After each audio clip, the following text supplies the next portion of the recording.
আনন্দপুর নামের একটি গ্রামে থাকত ছোট্ট একটি গাই, নাম তার বৃন্দা। বৃন্দা দুষ্টু নয়, খুবই শান্ত। কিন্তু তার একটা বিশেষ গুণ ছিল, সে প্রকৃতি খুব ভালোবাসত। মাঠে ঘাস খেতে খেতে সে গাছের সঙ্গে কথা বলত, নদীর শব্দ শুনে খুশি হতো, আর পাখির ডানা ঝাপটার আওয়াজে নাচত।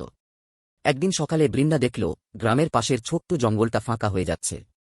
কিছু লোক গাছ কেটে রাস্তা বানাচ্ছে। সে খুব দুঃখ পেল। বৃন্দা ভাবল, গাছ না থাকলে আমরা শ্বাস নেব কিভাবে? বৃষ্টি হবে কিভাবে?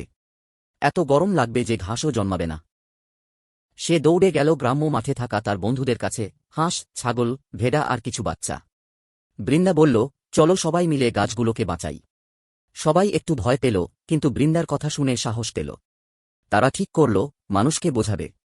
বৃন্দা ও তার বন্ধুরা গ্রামের মেলায় ঢুকে পড়ল। বাচ্চারা হাসতে লাগল, বড়রা অবাক। বৃন্দা গলায় ঝোলানো বোর্ডে বড় করে লেখা, একটা গাছ হাজারো শ্বাস। গাছ বাঁচাও, পৃথিবী বাঁচাও। লোকজন থমকে দাঁড়াল। এক বৃদ্ধ বললেন, ঠিকই তো।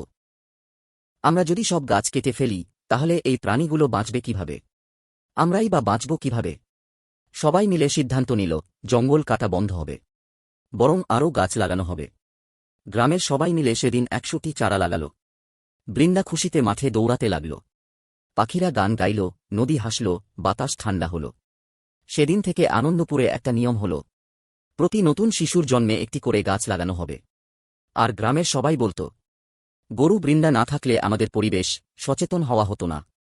বৃন্দা শুধু হাসত, কারণ সে জানত, পৃথিবীকে বাঁচানো মানে আমাদের নিজেদেরই বাঁচানো।